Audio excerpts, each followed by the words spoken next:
Hello friends.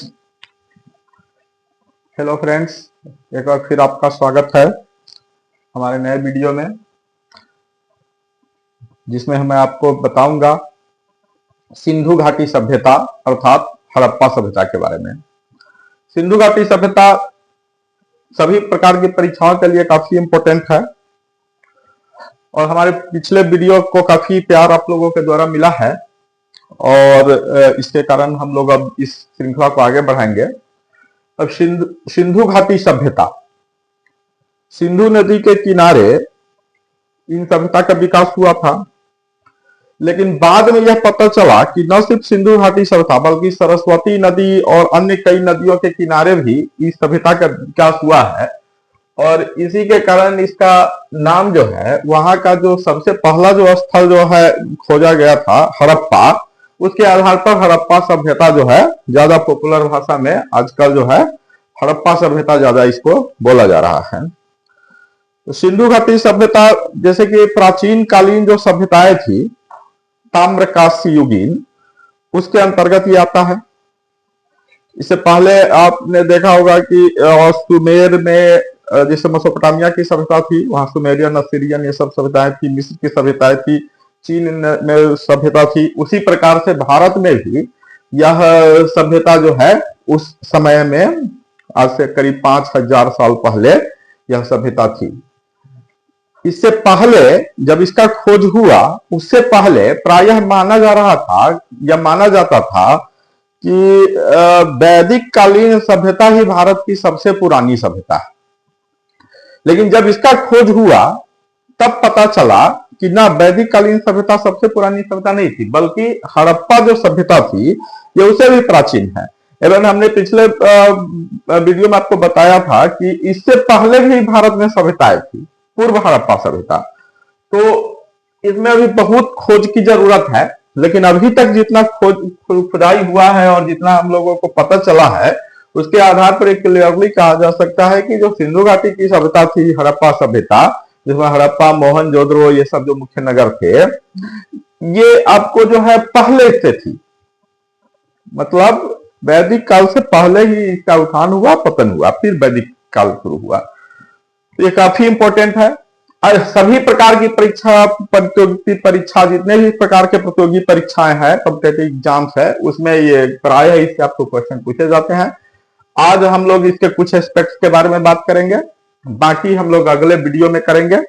इसमें मुख्य रूप से अभी हम आज बात करेंगे सिंधु जो हड़प्पा सभ्यता, इसका खोज कैसे हुआ, कब हुआ, इसका काल क्या है, इसका नाम आपको हम बता दी है, निर्माता इसके कौन थे, इसकी विशेषताएं क्या थी। इसमें कुछ और पार्ट रह गए हैं, जैसे कि इस सभ्यता का विस्तार क्या है, अगर इस वीडियो में संभव होगा तो वो बताएंगे, अदरवाइज उसको अगले वीडियो में हम लेंगे। विस्तार के अलावे जो है उसका कहां कहां पर इसका मिला है, मुख्य नगर कौन कौन थे, मतलब इसका इसमें मतलब कहां कहां से साइट्स जो है मेनली हमको मिले हैं, और इसका पतन कैसे हुआ, इस सब का हम लोग नेक्स्ट पार्ट में अध्ययन करेंगे। सबसे इंपॉर्टेंट पार्ट है ये, इससे आपको काफी क्वेश्चन पूछे जाते हैं, तो आप समझने का प्रयास करेंगे। चीजों को समझ लेने से बार बार रटने का जरूरत नहीं पड़ता है, आपको कई बार जो है ऑप्शन देख के भी उत्तर पता चल जाता है। और मेंस के तैयारी के लिए भी समझना बहुत जरूरी है। मुख्य परीक्षा में जैसा कि आप देखते हैं कि वह लिखित होता है और उसमें सिर्फ कोई रट लेने से काम नहीं चलता है, बल्कि चीजों को कॉन्सेप्ट समझना बहुत जरूरी है। तो अगर आप हिस्ट्री या कोई भी सब्जेक्ट जानना चाह रहे हैं, समझना चाह रहे हैं, तो उसका कॉन्सेप्ट समझना बहुत जरूरी है। तो मेरा जो उद्देश्य है वो कॉन्सेप्ट क्लियर करना है, न सिर्फ रटा देना। रटाने से क्या है कि वो बहुत ज्यादा कारगर नहीं होता है। तो आइए अब आपको हम इसका कॉन्सेप्ट क्लियर करते हैं। हड़प्पा सभ्यता, जैसा कि मैंने बताया, हड़प्पा जो है रावी नदी के किनारे पाकिस्तान में अवस्थित एक स्थल है। यहां पर ही सबसे पहले इस सभ्यता का पता चला था। चार्ल्स मैसन एक ईस्ट इंडिया कंपनी का एक भगोड़ा था। ईस्ट इंडिया कंपनी मतलब कुछ अपराध करने पर किसी को निकाला दे देता था, देश निकाला, तो उसी प्रकार का ये एक भगोड़ा था। यह 1826 से 29 के बीच में उन इलाकों का दौरा कर रहा था। इसने माफी मांगी थी एक्चुअली कंपनी से। तो कंपनी ने इसको कहा था कि अगर तुम कुछ इस प्रकार का हमको बताओ, कुछ ऐसा बताओ जो कुछ हिस्टोरिकल इंपोर्टेंट का है, तो तुम कुछ करके हमको बताओ, तब हम तुमको माफ कर देंगे। तो इसी के कारण यह सिकंदर जो है, जो अलेक्जेंडर द ग्रेट जो थे, वो सिकंदर के जो आक्रमण का जो इलाका था पश्चिम भारत के तरफ, मतलब भारत के जो पश्चिमोत्तर भाग है जो आजकल पाकिस्तान में पड़ता है, तो आपको जैसा कि आगे हम लोग पढ़ेंगे कि सिकंदर का आक्रमण किस प्रकार से हुआ था। तो सिकंदर के आक्रमण का जो इलाका था उसका ये भ्रमण कर रहा था चार्ल्स मेसन। इसी क्रम में यह जो है लाहौर के पास से उधर ये हड़प्पा के पास से गुजरा और वहां पर इसने टीले देखे। उसको लगा कि ये सब टीले जो हैं ये सिकंदर के समय के ही है और इसमें कुछ बौद्धकालीन जो है ये मिलेंगे। तो उसने सोचा कि ये उसी, क्योंकि उसको देखा कि यहाँ पर काफी बड़ी संख्या में ईंटें इमारतें इस टाइप के वो मलबा था, तो इसने जो है अपना 1842 ईस्वी में एक बुक लिखा इसने, जिसमें उसने एक जर्नी टू बलूचिस्तान ये इस प्रकार से एक किताब लिखा था। उसका एक जो है उसमें इसने जिक्र किया ये हड़प्पा के टीलों के बारे में, सबसे पहला उल्लेख। इसको पढ़ने के बाद जो है काफी लोगों का उसमें अंग्रेजों का रुचि इसमें जागृत हुआ। शुरू में यह माना गया कि यह कोई बुद्धिस्ट साइट होगा। 1856 में, इसके बाद 1842 के बाद क्या हुआ ना कि वहां से ईंटें चुराने का काम शुरू हो गया, क्योंकि वह बड़े पैमाने पर ईंटें थी। तो ऊपरी जितना पड़ा था वो 1842 या 1850 के बीच में ज्यादातर ऊपर से चोरी कर लिया गया ईंटें जो है, और बहुत लोग अपना घर में बना लिए, कुछ अपना घर में जरूरत चुरा लिए, और जो बचे कुचे थे उस समय जो है लाइन कराची से लाहौर के लिए रेलवे लाइन बनना शुरू हुआ था। तो रेलवे लाइन में जो मुल्तान से लाहौर का जो खंड था, मुल्तान से लाहौर का, इसमें इसके ईंटे से ही बिछा दिया गया।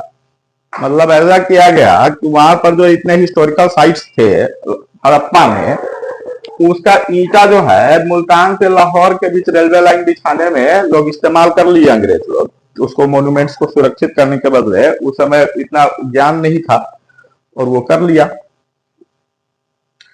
1856 में इसी ये जो रेलवे लाइन जो बन रही थी, इसी का जो इंजीनियर थे वो बर्टन बंधु थे। बर्टन याद रखिएगा, बहुत इंपॉर्टेंट नाम है हड़प्पा सभ्यता में। बर्टन जो है, दो भाई थे ये, जेम्स बर्टन और विलियम बर्टन। जेम्स बर्टन और William Burton, James Burton William Burton, note कर लीजिएगा। तो ये बर्टन बंधु 1856 में वो वहां पर जो है वो कंपनी के अधिकारी थे जो रेलवे लाइन बना रहे थे, रेलवे लाइन वाले के। उन्होंने जो है इन टीलों को देखा और टीला के बारे में जो है रिपोर्ट वगैरह किया। ऐसे ही लोग भी ईंटा का इस्तेमाल करते ही रहे। तो ये सब जो कांड हुआ, तो इस पर नजर पड़ा अलेक्जेंडर कनिंघम का।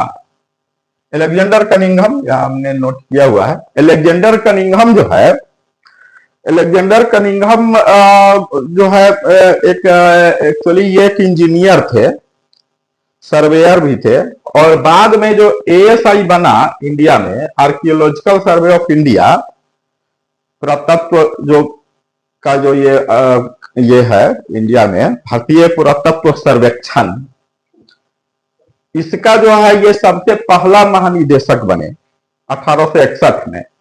तो उस बनने से पहले 1856 में और 53 में से 56 के बीच में इन्होंने कई बार हड़प्पा का दौरा किया था, 56 में खास करके किया। बाद में जब ये 1861 में जो है, नोट कर लीजिए, एएसआई का गठन हुआ। ये काफी इंपॉर्टेंट क्वेश्चन है, पूछा जाता है कि एएसआई का गठन कब हुआ था। तो एएसआई का गठन 1861 में हुआ। इसके पहले महानिदेशक कौन थे? अलेक्जेंडर कनिंघम थे। अलेक्जेंडर कनिंघम जो है 1856 में ही जो है हड़प्पा का दौरा कर चुके थे। वहां वो कुछ बुद्धिस्ट ये खोज रहे थे। एक्चुअली अलेक्जेंडर कनिंघम जो थे वो वो वो प्राच्य विद्वान थे और वो मुख्य रूप से चाह रहे थे जो ह्वेनसांग का जो भ्रमण का जो इलाका है इंडिया में, वहां से उनको जो है कुछ मिल जाए। और उनको लगता था कि जो ये हड़प्पा से जो टीला मिला है वो 7वीं शताब्दी में जो ये ह्वेनसांग जो आए थे उनका जो है साइट का में जो कुछ उल्लेख कुछ इलाके का है, उसमें से कोई कुछ मिलेगा वहां से, बुद्ध बुद्ध वगैरह के मूर्ति वूर्ति कुछ मिलेगा वहां से, और कुछ पता चलेगा कि यहाँ कोई बुद्धिस्ट साइट था बड़ा। लेकिन संजोग से वहां उन्होंने देखा कि वहां इस प्रकार का कुछ है नहीं, इसलिए उनका रुचि जो है अलेक्जेंडर कनिंघम का इसमें रहा नहीं। वहां से कुछ मुहरें मिली थी और 1875 में जब एएसआई का अध्यक्ष ने कहा अलेक्जेंडर कनिंघम दोबारा गए थे हड़प्पा और वहां से वो मुहरे उहरे लेकर के आए थे, तो मुहरे के बारे में उन्होंने और वहां के लिपि के बारे में भी उन्होंने लिखा था। हड़प्पा से मुहर प्राप्त हुई, उसका लिपि वगैरह के बारे में भी इन्होंने लिखा था, लेकिन इन्होंने उसका महत्व उस समय समझ नहीं पाए कि ये कितना पुराना साइट है और इतना इंपॉर्टेंट साइट है ये। इवन जो अभी तक जितना खोज वहां अंग्रेज लोग किए थे इंडिया में, उसमें सबसे बड़ा खोज ये साबित होने जा रहा था। लेकिन अलेक्जेंडर कनिंघम के किस्मत में ये चीज नहीं लिखा था इसका श्रेय लेने का, और वो समझ नहीं पाई चीज को। तो उन्होंने देखा कि ये हमारी इंपोर्टेंस का चीज है नहीं, इसमें सिर्फ मोहरे ओहरे और यही सब मिट्टी मिट्टी के मिल रहे हैं, कुछ ढंग का मिल नहीं रहा है, तो उन्होंने इसमें रुचि नहीं लिया और शुरुआती हल्का फुल्का एक्सप्लोरेशन करके छोड़ दिया। बाद में जब लॉर्ड कर्जन भारत के वायसराय बने 1904 के में, उन्होंने जो है एक ये संरक्षण के लिए एक अधिनियम बनाया, पुरातत्व को संरक्षण के लिए। और आपने देखा होगा कि ये कर्जन ने पुरातत्व विभाग को काफी फंड दिया, और कर्जन ने क्या किया कि उसने जितने भी इंडिया में मॉन्यूमेंट्स थे उसको संरक्षण करने के लिए एक कानून पारित किया 1904 में। और उसी के तहत जो है उन्होंने जॉन मार्शल को, सर जॉन मार्शल को एएसआई का डीजी बनाया, महानिदेशक। जॉन मार्शल जब बने इसका ये निदेशक, महानिदेशक, तो फिर इसमें जो है प्रगति होना शुरू हुआ और कई विद्वानों को एक के बाद एक जो है हड़प्पा भेजा गया, और साथ में जो है दूसरे साइट्स का भी पता चला, मोहनजोदड़ो का, वहां भी भेजा गया। तो वहां भेजे जाने वाले विद्वानों में एक सबसे मुख्य थे शास्त्री। शास्त्री को जो है भेजा गया था 1911 में हड़प्पा। और उसके बाद जो है बाद में जो है सबसे महत्वपूर्ण नाम आया दयाराम साहनी का। जॉन मार्शल ने 1921 में दयाराम साहनी को हड़प्पा भेजा और वहां पर रियल में खुदाई चालू किया, और राखाल दास बनर्जी को भेजा गया मोहनजोदड़ो। सबसे पहले 1919 में इनको भेजा गया था, बाद में 1922-23 में भी ये गए, और 1922 में, और बाद में एमएम वक्त भी गए, एमएम वक्त, ये भी मोहनजोदड़ो गए। तो इस प्रकार से जो है इसका खुदाई रियल सेंस में शुरू हुआ। और तब 1921 में जाकर के जब दयाराम साहनी ने रिपोर्ट दिया कि ये साइट तो काफी प्राचीन है, तब पता चला कि जो नहीं, ये बुद्धिस्ट साइट्स नहीं, तो काफी पुराना साइट है। और तब जो है फिर पता चला कि ये जो है एक ये नया ही सभ्यता है, अलग ही सभ्यता है, और ये वैदिक सभ्यता से भी काफी पुराना सभ्यता है। तो अब नाम आपको सारा याद हो गया होगा, अब आप समझ गए होंगे। और मैं जो अपने नॉलेज से और अपने एक्सपीरियंस से जो बातें बोल रहा हूं, उसमें से भी अगर आपको कुछ इंपॉर्टेंट लगे तो इसको नोट कर लिया कीजिए, क्योंकि उसमें से भी कई बार क्वेश्चंस आते रहते हैं। तो सिस्टमेटिक ढंग से आप समझ गए। चार्ल्स मैसन 1826 इन्होंने जो है वहां का दौरा किया हड़प्पा का। बाद में 1842 में उन्होंने एक जो है अपना एक विवरण लिखा जिसमें जिक्र किया हड़प्पा के टीलों का। बर्टन बंधु, अलेक्जेंडर कनिंघम, जॉन मार्शल। तो अब क्वेश्चन अगर आता है कि सबसे पहले हड़प्पा के बारे में किसने बताया, तो क्या होगा? चार्ल्स मैसन। जब ये होगा कि भाई ये बर्टन बंधु कौन थे, तो बताना है कि वो रेलवे के इंजीनियर थे। उस समय जो है वो हड़प्पा का जो है उन्होंने जो है देखा और रिपोर्ट किया। अलेक्जेंडर कनिंघम ने क्या किया, अगर पूछेगा कि सबसे पहले वहां से मोहर कौन लाए थे, तो अलेक्जेंडर कनिंघम 1875 में उन्होंने संरक्षित किया मोहर को, वहां से पहली बार लिपि को पहचाना कि एक अलग ही लिपि है। ये सब काम अलेक्जेंडर कनिंघम कर चुके थे। अब होगा कि ये इसका खोज, हड़प्पा सभ्यता का खोज किसके नेतृत्व में हुआ, तो कौन होगा, जॉन मार्शल। हड़प्पा सभ्यता का खोज किसके नेतृत्व में हुआ, तो जॉन मार्शल। अब पूछेगा कि हड़प्पा पार्टिकुलर, हड़प्पा सभ्यता सिंधु घाटी सभ्यता समझ गए ना आप, तो सिंधु घाटी सभ्यता का खोज किसने किया, तो कौन होगा, जॉन मार्शल। किसके नेतृत्व में हुआ, तो और अगर पर्टिकुलर साइट्स पर अगर हम लोग जाएंगे कि हड़प्पा का खोज किसने किया, तो दयाराम साहनी ने। मोहनजोदाड़ो का खोज किसने किया, तो राखालदास बनर्जी ने। समझ गए होंगे आप, एक एक चीज समझाऊंगा मैं। अब है कि इसका काल क्या है, मतलब कब था ये, तो जनरली माना जाता है कि 1500-1600 ईसा पूर्व में यहां पर ऋग्वैदिक कालीन माना जा रहा है विद्वानों के द्वारा। ऐसे तो बहुत मतभेद है, क्योंकि अब राष्ट्रवादी विचारधारा जो है वो कुछ और कहता है और विदेशी लोग कुछ और कहते हैं, वामपंथी इतिहासकार कुछ और कहते हैं, अलग अलग लोगों का अलग अलग ये है।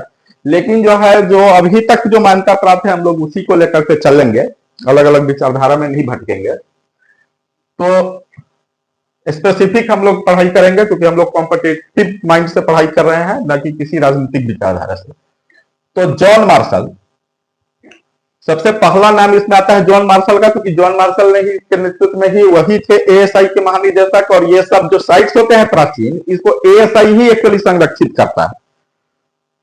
तो जॉन मार्शल ने सबसे पहले इसका जो है एज बताया, और इन्होंने अनुमान लगाया कि 3250 से 2750 ईसा पूर्व के बीच में ये है। तो अगर मान लिया पूछेगा क्वेश्चन कि जॉन मार्शल के अनुसार, या फिर कई बार पूछ देगा कि इधर एक दे देगा नाम सब और इधर दे देगा इतना से इतना ईसा पूर्व, मिलाना होगा कि किसके अनुसार हड़प्पा संस्कृति कितना पुराना है, तो वो भी पूछ देता है कई बार। और ऐसे भी पूछ दे सकता है कि जॉन मार्शल के अनुसार क्या है, हड़प्पा का एज क्या है, या 3250 से 2750 ईसा पूर्व जो है किसने कहा है कि इतना पुराना सभ्यता है ये, तो होगा जॉन मार्शल। 3250 से 2750 बीसी, मतलब बिफोर क्राइस्ट, मतलब ईसा पूर्व। डीपी अग्रवाल एक बहुत ही फेमस जो है ये नाम है इसमें हड़प्पा सभ्यता में। इन्होंने कार्बन 14 डेटिंग पद्धति, जैसा कि पिछले वीडियो में मैंने आपको डिटेल में बताया था कि कार्बन 14 किस प्रकार से काम करता है, तो कार्बन 14, अब पिछला वीडियो जो नहीं है, पिछला वीडियो देखे हैं वो देख लीजिएगा, कार्बन 14 पद्धति कैसे काम करता है। तो डीपी अग्रवाल ने कार्बन 14 पद्धति के अनुसार 2300 से 1750 ईसा पूर्व इसका डेट बताया था। अब मैं आपको पिछला वीडियो में हमने बताया था डिटेल में कि कार्बन 14 में बाद में जो है पता चला कि कुछ प्रॉब्लम है और बाद में उसको संशोधन किया गया है, तो मान के चलिए 150 साल और पहले ये चला जाएगा, मतलब 2500 से 1900 ईसा पूर्व ऑफिशियली कार्बन 14 के अनुसार डेट हड़प्पा सभ्यता का हो जाएगा। और जो है चूंकि साइट्स पर खुदाई अभी भी चल ही रही है और काफी प्रकार का वहां पर मिल रहा है नए नए, और जैसे पता होगा कि ढोला बिना राखी गढ़ी, ये सब बड़े साइट्स मिले हैं, काफी बड़े साइट्स, जो कि अब तो माना जा रहा है कि मोहनजोदाड़ो और हड़प्पा से भी बड़े साइट्स, ये सब साइट्स मिल रहे हैं, और भी बड़े साइट्स मिलने की संभावना है हड़प्पा संस्कृति में। तो ऐसे में हम लोग मान के चलेंगे कि 3200 से 1800 ईसा पूर्व इसका लमसम एज था। तो ये समझ में आ गया होगा आपको। अब जो है आगे बढ़ेंगे हम लोग, और यह है कि इसका निर्माता कौन था। तो सिंधु घाटी सभ्यता के निर्माता के रूप में भी विद्वानों में काफी मतभेद है। जैसे कुछ विद्वानों का कहना है, जिसमें राखालदास बनर्जी सबसे इंपॉर्टेंट है। राखालदास बनर्जी का कहना है कि द्रविड़ थे, व्हीलर भी बोलते हैं कि द्रविड़ थे। व्हीलर भी एक विद्वान थे। व्हीलर का कहना है कि ऋग्वेद में जो दस्यु बोला है, दस्यु शब्द अर्थात दास, वही जो है इसका निर्माता है सिंधु घाटी सभ्यता के।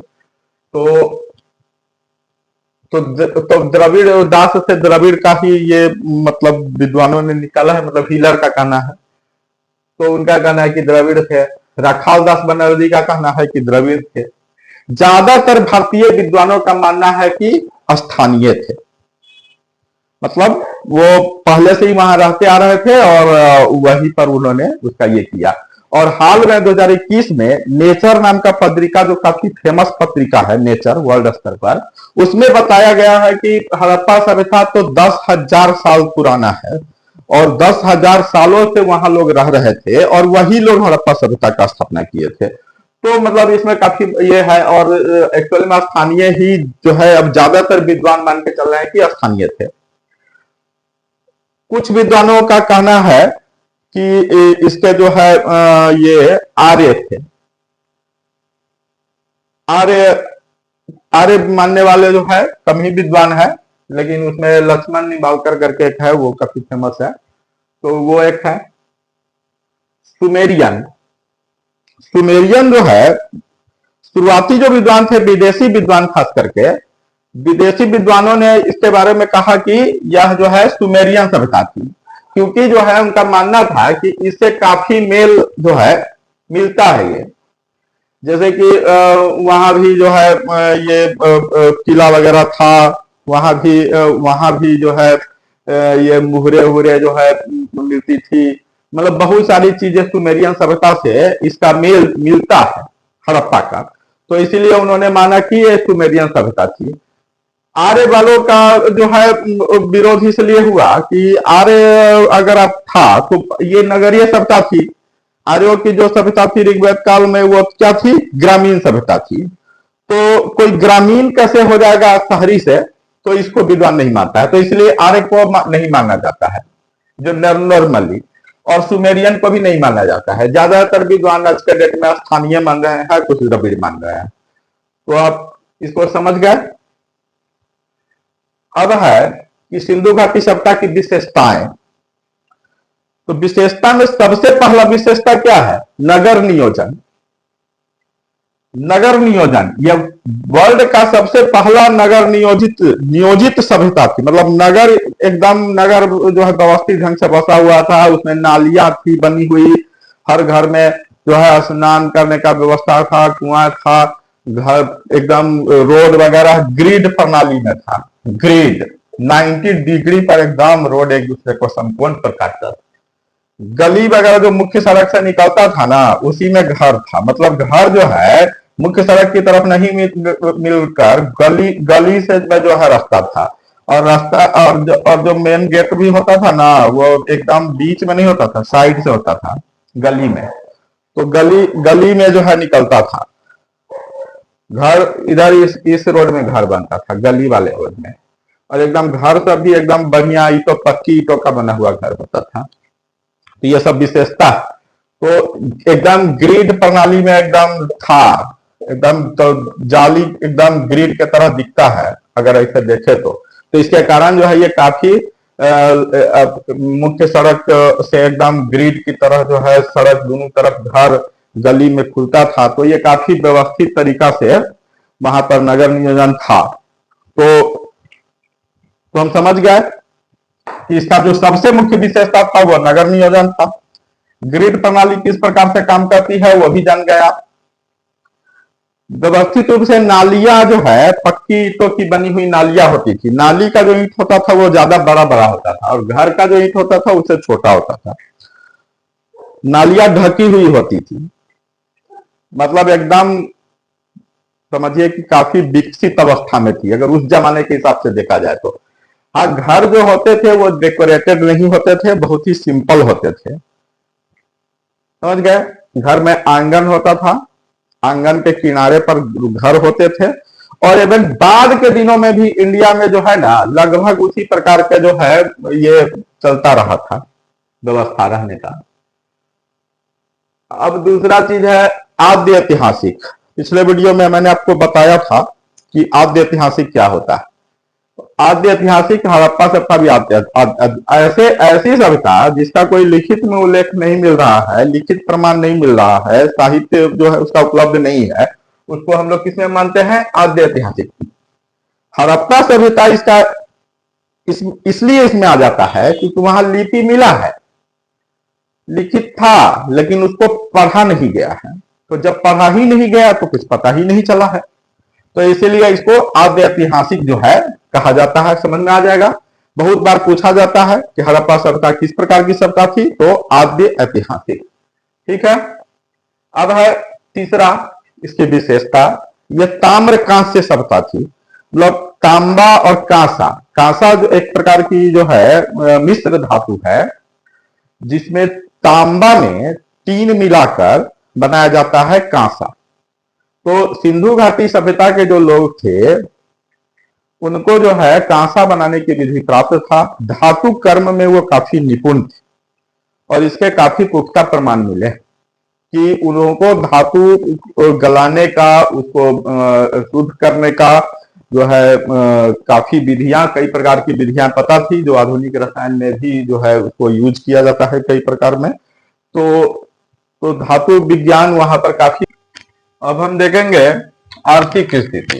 सिंधु घाटी सभ्यता की जो आर्थिक स्थिति थी वो काफी अच्छा थी। सिंधु घाटी सभ्यता में उस समय जो है अन्य जो उस समय की जो सभ्यताएं थी उसके अपेक्षा काफी बढ़िया स्थिति थी। अब एक शहर क्यों बसते हैं? क्योंकि सिंधु घाटी सभ्यता एक शहरी सभ्यता थी। तो जब गांव से कुछ सरप्लस हो जाता है तभी ना शहर बसेगा, क्योंकि अगर गांव के इस्तेमाल के लायक ही सामान बनेंगे, उत्पादन होगा, कृषि उपज होगा, तो गांव में ही खत्म हो जाएगा। तो यहां पर शहरीकरण था। इससे स्पष्ट है कि वहां पर ज्यादा उत्पादन हो रहा था चीजों का। तो सिंधु घाटी सभ्यता एक शहरी सभ्यता थी। वहां की आर्थिक स्थिति काफी बढ़िया थी, सरप्लस सामान होते थे, इसलिए व्यापार होता था। तो सिंधु घाटी सभ्यता की एक प्रमुख विशेषता थी वहां व्यापार। सिंधु घाटी सभ्यता से व्यापार का पता चला है कि वहां से मेसोपोटामिया, सुमेरियन सभ्यताओं के साथ, मिस्र के साथ, ईरान के साथ, फारस, अफगानिस्तान के साथ, इन सब से और इनमें आपस में भी सिंधु घाटी सभ्यता के नगरों के बीच आपस में भी व्यापार के साक्ष्य मिले हैं। इसलिए व्यापार वहां की बहुत मुख्य विशेषता थी। व्यापार में मुहरों का इस्तेमाल होता था निर्यात सामग्री सब में, तो काफी इंपॉर्टेंट है। आर्थिक स्थिति वहां की सुदृढ़ थी। कृषि जो है, कृषि का सामान भी निर्यात का हिस्सा होते थे। जौ, गेहूं इत्यादि का उपज का प्रमाण मिला है वहां से।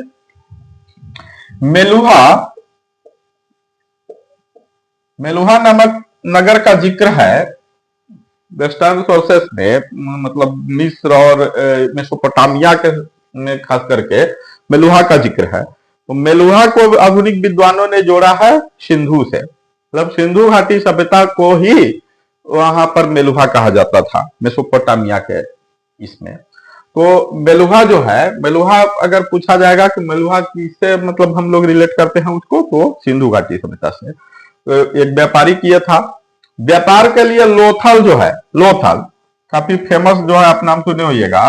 लोथल में बंदरगाह मिला, पोर्ट, वहां से गोदी मिली है और वहां से व्यापार के साक्ष्य मिले हैं लोथल से। आपको कालीबंगा से कृषि के साक्ष्य मिले हैं, जुते हुए खेत मिले हैं, जिसमें कि जौ और गेहूं की खेती के प्रमाण मिले हैं, सरसों और चना के प्रमाण मिले हैं।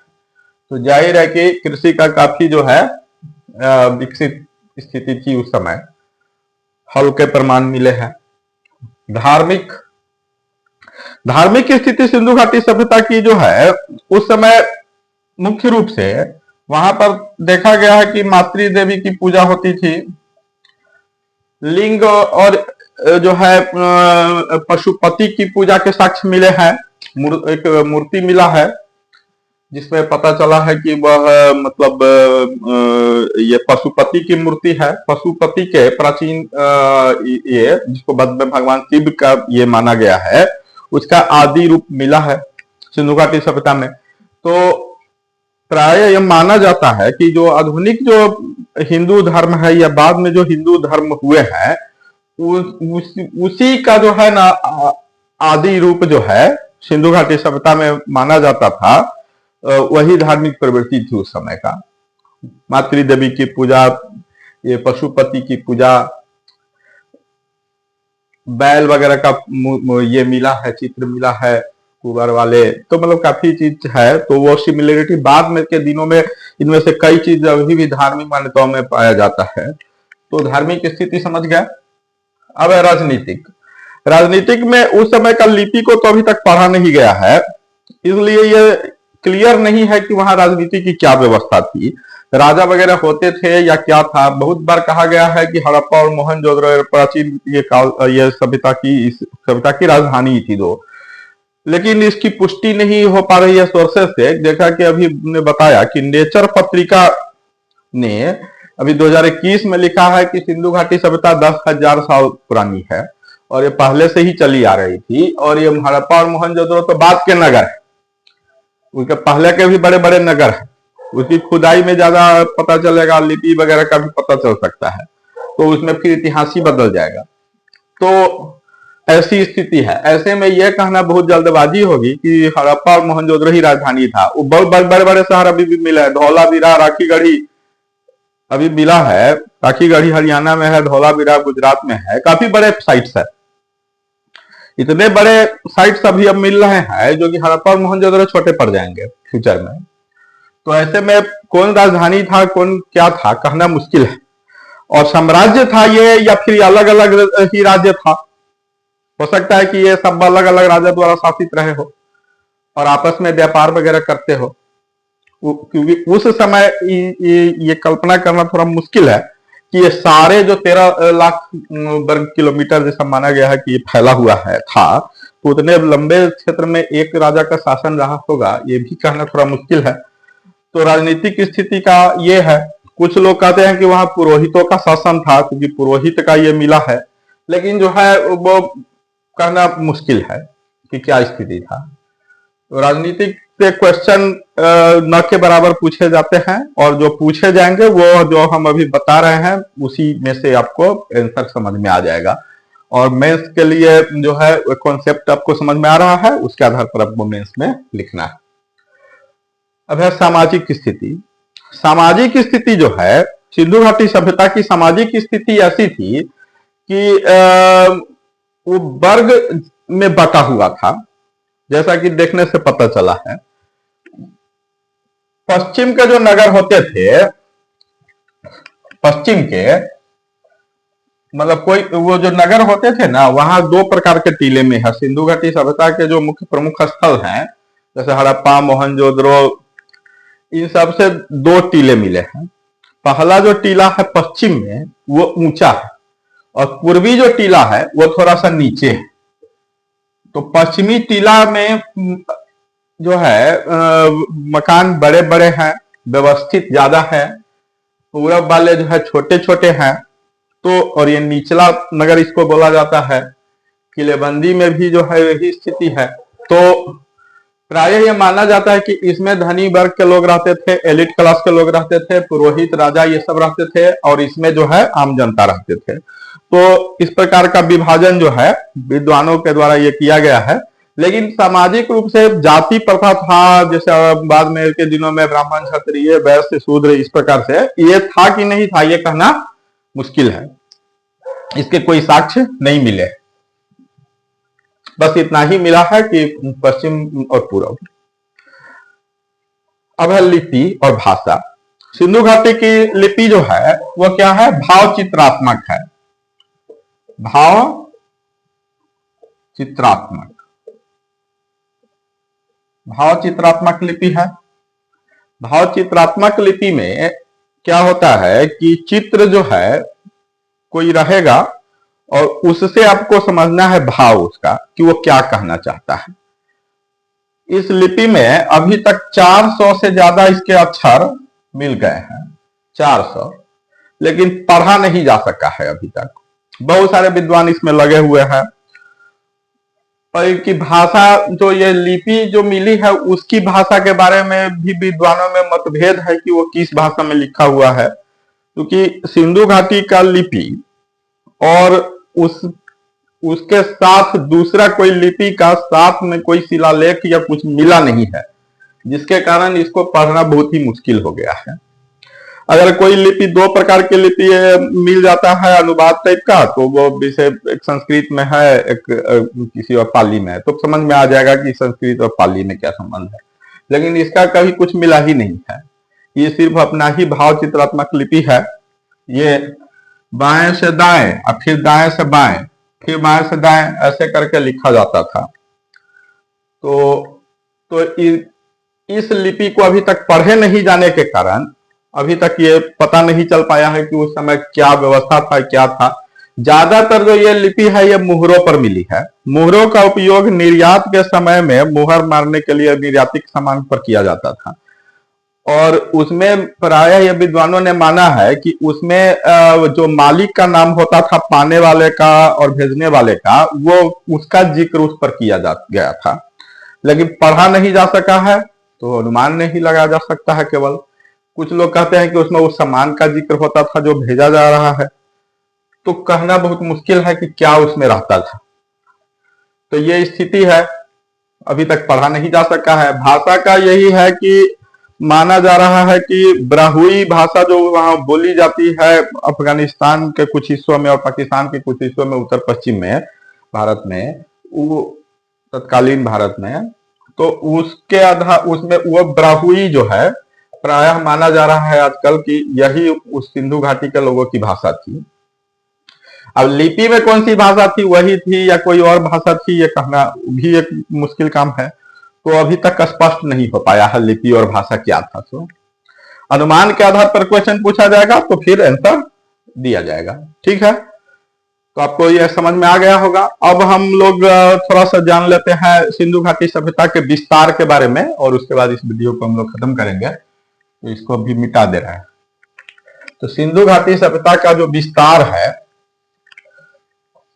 उत्तर से दक्षिण और दक्षिण से उत्तर तक क्या था वो मैं बताऊंगा, पूरब से पश्चिम में क्या था। तो सिंधु घाटी सभ्यता का विस्तार था उत्तर में मांडा, ये कहां है? जम्मू एंड कश्मीर में। किस नदी के किनारे है? चिनाब नदी के। एकदम रट जाना है, ये एकदम समझ लेना है, याद हो जाएगा बिल्कुल। दक्षिण कहां?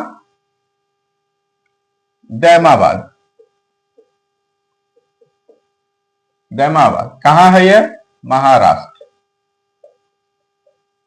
महाराष्ट्र। किस नदी के किनारे? गोदावरी। मतलब अगर हम लोग सीमा याद रख लेंगे तो काफी हेल्प हो जाएगा। पूर्व कहां है? आलमगीरपुर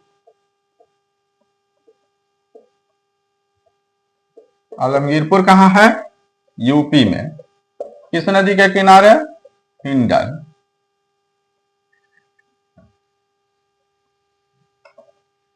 अब बचा पश्चिम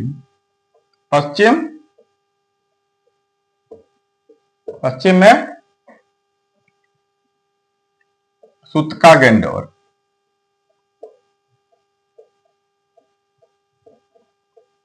सुतका गेंडोर कहां है? बलूचिस्तान। अभी वर्तमान में पाकिस्तान में पड़ता है ये। बलूचिस्तान कहां है? पाकिस्तान में। यहीं की बलूचिस्तान लिबरल आर्मी जो है उसने अभी ट्रेन हाईजैक कर लिया था, जाफर एक्सप्रेस को, पाकिस्तान का। अभी आपने सुना होगा, करंट है ये, वो भी नोट कर लीजिए। बलूचिस्तान, सुतका गेंडोर बलूचिस्तान, ये आपको दाश्क नदी के किनारे है। ठीक है, तो ये काफी इंपॉर्टेंट है। उत्तर में मांडा जम्मू कश्मीर चिनाब नदी के किनारे, दक्षिण में ये, इसको हम लोग मानचित्र में भी समझ सकते हैं।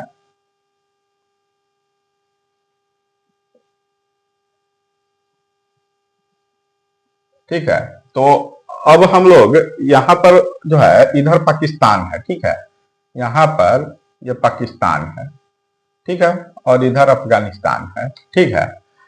तो पाकिस्तान में जो है यहाँ पर ये अरब सागर के किनारे यहाँ पर है क्या, सुतका गंडोर, ये सुतका गंडोर है, ठीक है। अब यहाँ पर जो है यूपी में यहाँ पर क्या है, आलमगीरपुर है। इधर महाराष्ट्र में यहाँ पर क्या है, दैमाबाद है। और यहाँ पर जम्मू कश्मीर में है मालदा। अब जो है ये दूरी जो है ये है 1400 किलोमीटर, और ये जो दूरी है ये है क्या है, 1600। तो इसको जो है ऐसे तो ये चतुर्भुज का आकार है, लेकिन इसको त्रिभुजाकार माना जाता है। अगर इसको ऐसे हम लोग मिला दे और इसको ऐसे मिला दे, ऐसे शॉर्टकट में, तो ये एक त्रिभुज का आकार ले लेगा, लगभग त्रिभुजाकार टाइप का ये है, ठीक है। तो समझ में आ गया आपको, एकदम एक एक चीज मैं रटा दूंगा, समझा दूंगा। आप मानचित्र में भी इसको ये कर सकते हैं, ठीक है, मानचित्र में भी हम इसको पकड़ लेंगे। अगर मानचित्र में ये दे देगा ये क्या है, ये क्या है, सीमांकन है, तो उसको समझ लेना। ये टोटल जो है 13 लाख वर्ग किलोमीटर में, 13 लाख वर्ग किलोमीटर में फैला हुआ था सिंधु घाटी की सभ्यता।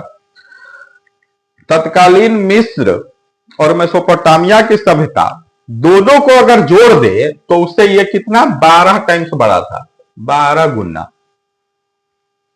अभी तक का खोज में ही इतना है, बाद में और कितना होगा पता नहीं। 12 गुना बड़ा इलाके में ये फैला हुआ था, काफी विस्तृत था, काफी प्राचीन सभ्यता है। भारत के लिए गर्व का विषय है कि भारत में इतनी उन्नति उस काल में हो गई थी। तो आपको समझ में आ गया होगा हड़प्पा सभ्यता के बारे में, आपको उसकी तत्कालिक पूरी जानकारी दे दी गई है। अब इसका जो है हम लोग ये पढ़ेंगे कि उसका मतलब किस किस राज्य में क्या क्या मिला है हड़प्पा सभ्यता में। एकदम एकदम स्टेट वाइज आपको जो है बताऊंगा, एकदम रटवा दूंगा, याद करा दूंगा, समझा दूंगा। और उसके अलावा हड़प्पा सभ्यता का पतन क्यों हुआ और इससे संबंधित जो भी क्वेश्चन पूछे जा सकते हैं उसके बारे में आपको मैं डिटेल में एक वीडियो बनाकर बताऊंगा।